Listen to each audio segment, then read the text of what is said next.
Momento de recibir a nuestra próxima invitada. Estamos con la licenciada en Psicología, María Eva Rossi.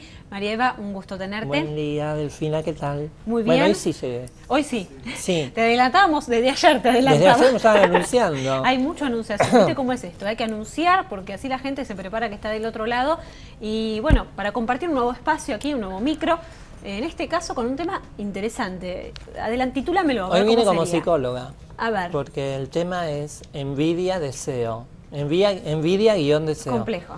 Sí, bueno, es un tema que decidí tocar porque dije, bueno, basta hablar de activismo y de diferencias y diversidades, pero me parece que la envidia es un sentimiento muy primitivo y muy básico y muy, muy agresivo también.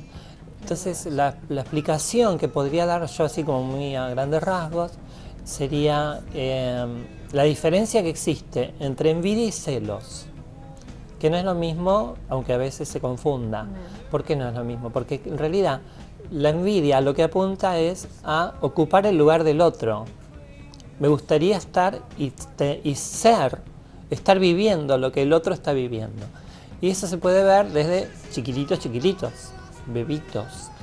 La persona que es madre, la persona un comportamiento así. Claro, por ejemplo, anterior al lenguaje. Hay un ejemplo que hay en un libro que tomé ayer, que era de un bebé tomando la teta de la mamá y el hermanito mirándolo, pero con odio, con envidia. Entonces, claro, la envidia es muy primitiva, muy básica y muy agresiva y muy difícil de lidiar con la envidia, porque nos acompaña desde un inicio. ¿De dónde surge esa envidia? Bueno, surge ¿Cuáles son los disparadores de la envidia? Del placer que se observa en los demás, en los otros. O sea, y acá hay que engancharlo con el deseo, por eso envidia-deseo. Le voy a llevar un ejemplo más de adultos. A ver. Vas a comer afuera, te sentás y te traen el menú. Te confrontás ahí con tu propio deseo, a ver, ¿qué quiero comer? ¿Qué deseo comer? Y ves pasar un plato que ordenó otra persona. Y vos cuando lo ves, sí, te sale Yo quiero eso. Yo quiero eso. Dejás de leer el menú, yo quiero eso que vaya. Claro. Bueno, la explicación un poco de acá es que el deseo siempre es el deseo del otro. ¿Por qué del otro? Y cuando digo del otro es deseo del otro porque el otro desea algo. Entonces yo quiero eso mismo que aquel otro desea. O puede ser que todos los seres humanos deseamos deseos. Y eso es lo que nos diferencia de otras especies. ¿Por qué? Porque generalmente lo que desean las otras especies son objetos. El tigre le agarra hambre, va y come. Pero no está pensando en qué va a comer el otro tigre, si es más rico lo que come. No se va a comparar. Exacto. Entonces la envidia no aparece ahí. Ajá, bien. En cambio, en el deseo humano está entrelazado con la envidia. Porque es en terreno fantasmático, todo lo que es imaginación o imaginario. Darle un valor a lo que el otro hace y desea como mediatizado por mi confusión deseante. ¿Y puede desearse lo del otro sin llegar a que sea envidia? ¿O siempre se lo ideal siempre sería... desea lo que el otro tiene, por ejemplo? ¿Se compara con el otro? ¿Siempre va a ser envidia o hay...? La envidia me parece que está como telón de fondo siempre. Ajá. ¿Vieron en el la lenguaje sana popular? No existe. No, eso para nada. Eso seguro que no existe. Bueno, qué bueno el ejemplo, porque en el lenguaje popular se puede responder a lo que me acabas de decir, y también está lo que acabas de decir, que es te envidio sanamente. El te envidio sanamente, en el lenguaje popular nuestro, sería el típico insulto de, voy a decir una mala palabra, qué hijo de puta, qué bien que canta. Ahí pusieron el pip. Ahí tenés. Porque ahí tenés en el ejemplo del lenguaje popular. Pero digo, se suele usar la envidia sana. Y no, es que está mal usado, está mal aplicado. Digo, es un término que... Bueno, el lenguaje popular lo usa, es verdad. Y no existe. No, la envidia jamás puede ser sana. Sí se puede sublimar. Sí se puede sublimar y entender y tomar a ese ejemplo que acabo de dar del cantante. Sí. En vez de sentir envidia, sentir como un motor de que, bueno, si esa persona logró eso, yo también quizá lo podría hacer. Pero pasa que está siempre enlazada la envidia, porque ¿por qué tomar a alguien como modelo? como modelo de ejemplo de lo que puedo llegar a lograr. Bueno, pero volviendo a lo del deseo, Sí. viste que decíamos que los animales desean objetos. En cambio nosotros no, nosotros lo que deseamos son deseos. Porque deseamos, por ejemplo, que el otro nos desee. Y ahí ya se empieza a complicar porque empieza el amor y la pareja. Entonces vos, ¿qué buscas?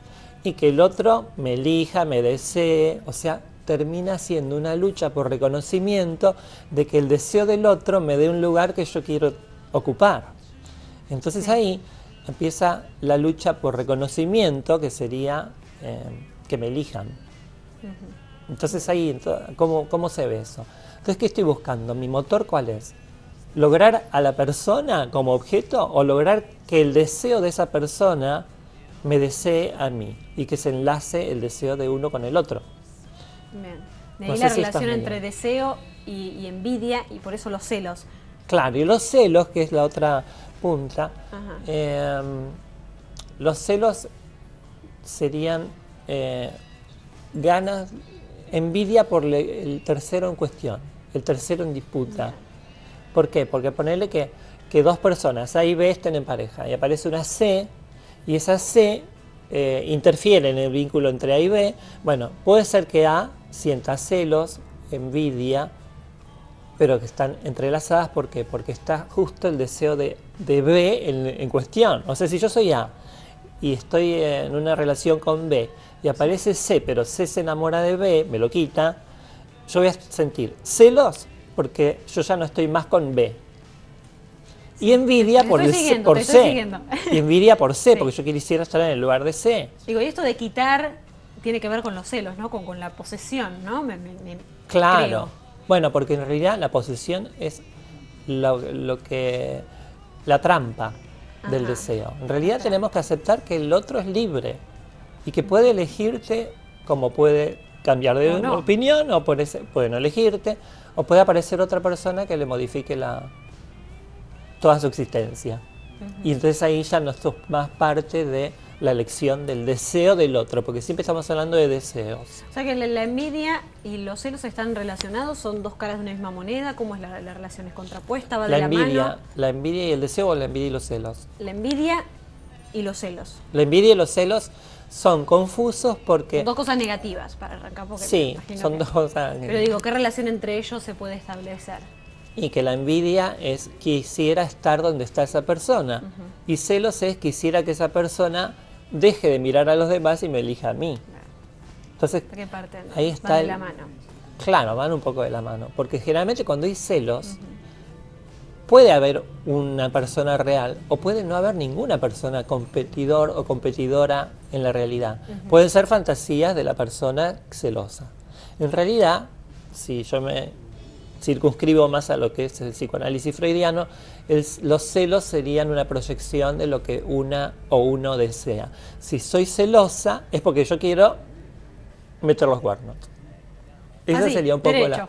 Y eso es lo que dice la teoría, te digo, Mira. antiquísima.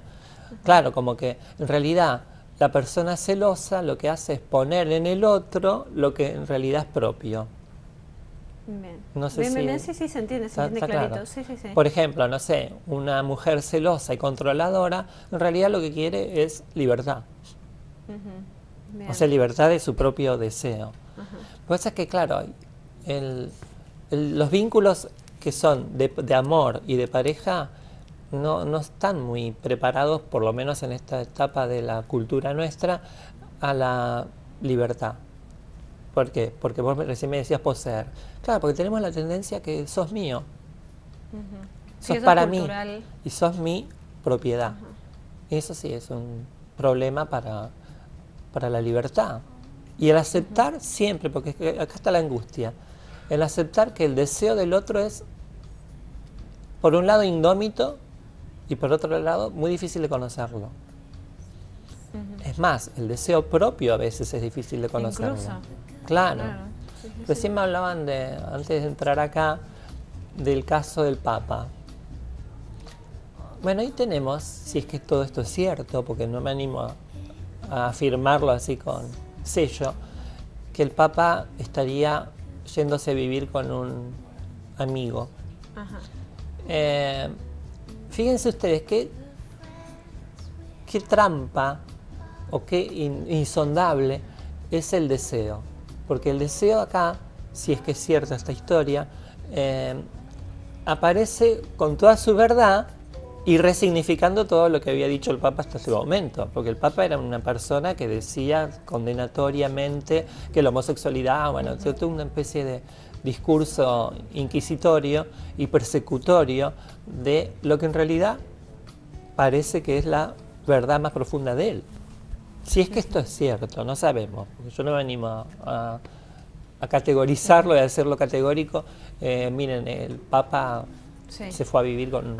No me parece que es, pero que es el momento. Es interesante el tema realmente, es interesante la relación, ¿no? que podemos establecer, que pudiste establecer aquí sobre estas dos cuestiones, ¿no? Justo ahora se me ocurrió, está bueno.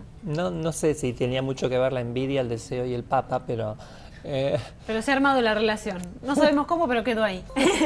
María Eva. Sí, pero bueno, eso es un poco lo que produce el psicoanálisis. Claro. Cuando una persona va a hacer análisis, se sienta en el diván o se acuesta o se pone a hablar, en realidad no tiene armado lo que va a decir.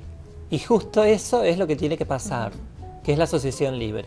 La asociación libre es empezar a relacionar una cosa con otra, claro, que aparentemente no tiene mucha conexión, pero bueno, en las sesiones se van, va surgiendo y después eso tiene un anudamiento, una especie de comprensión postfáctica, no en el momento. Pero después, sí. Y después empieza a entender uno.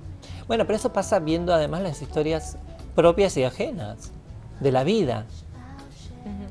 María Eva, la verdad que ha sido un gusto tenerte, ¿eh? Nos encanta recibirte aquí en el bueno, piso. Es complicado. La semana que viene estaremos de vuelta. Sí, claro. Bárbaro. Además ya empezamos con marzo, ¿no? La semana que viene ya es marzo. Sí. No, 25 de febrero todavía, ¿no? Estamos en febrero. La claro, semana que viene. hasta el 28. Con el calendario. Sí. Pero sigue siendo febrero. Te tenemos acá en el piso entonces. ¿Cómo no? Bárbaro. Con un tema que elijamos que vaya entre surgiendo. Todos. Muchísimas gracias, bueno, María Eva, gracias por a vos, venir. Delfina. Muy amable como siempre, muy completo, interesante el debate aquí en Bahía Directa.